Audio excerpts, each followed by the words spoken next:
Europe 1. Ce matin, Patrick, vous recevez la porte-parole de la gendarmerie nationale. Bonjour, colonel Karine Lejeune. Bonjour Monsieur Cohen. 5e jour d'intervention à Notre-Dame-des-Landes. Quelle est votre priorité ce matin? On a parlé dès 7 heures de cette opération pour dégager les axes routiers à Notre-Dame-des-Landes.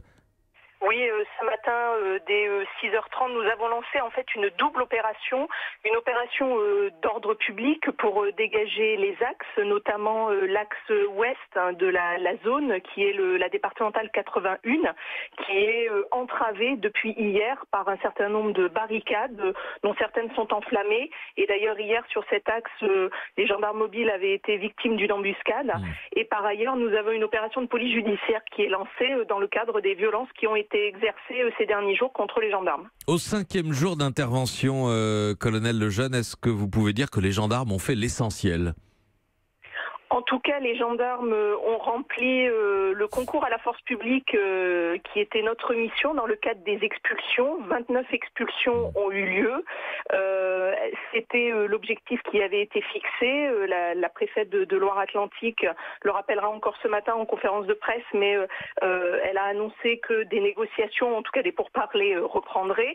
Pour autant, nous sommes toujours sur les opérations de déblaiement et donc également aujourd'hui, la sécurisation du déblaiement va se poursuivre. Donc vous nous confirmez que les opérations d'expulsion sont terminées ou en voie d'être terminées. Quel est le bilan Elles sont terminées pour l'heure. Elles sont terminées. Quel est le bilan des affrontements de ces derniers jours ? Alors, les affrontements ont été assez violents et cette violence est montée crescendo. Nous avons au total recensé 45 gendarmes blessés, dont 19 ont des traumatismes sonores.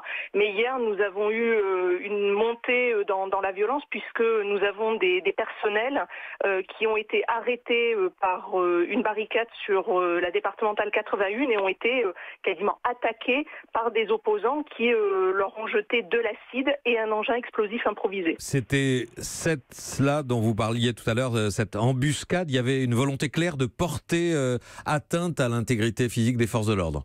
Il y avait une réelle volonté de porter atteinte, de blesser, voire pire. Heureusement, les gendarmes ne sont que légèrement blessés. Néanmoins, nous avons 10 gendarmes qui ont été blessés dans cette embuscade et 5 qui ont dû être évacués sur le centre hospitalier de Nantes. Il y avait combien d'individus impliqués dans cette opération de l'autre côté Alors, nous ne sommes pas en mesure d'évaluer le nombre. Ce qui est important dans ce type d'opération un peu coup de poing pour l'adversaire, c'est l'effet de surprise. Et dans ce cadre-là, il a plutôt bien fonctionné. En tout état de cause, les gendarmes ne sont que légèrement blessés et les opérations de dégagement des axes sont en cours. Et ce sont ces assaillants que vous recherchez ce matin pour les poursuivre pour violence, hein ?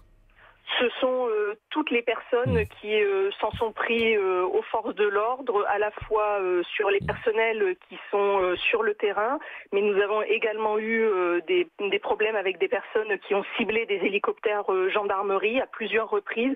Nous avons vraiment une montée en puissance de la violence et dans ce cadre-là, naturellement, des interpellations sont possibles. Un dernier mot, quel que soit le déroulement des opérations aujourd'hui et dans les prochains jours, vous allez maintenir forcément un dispositif sur place pour empêcher les retours d'occupants illégaux. De quelle ampleur ?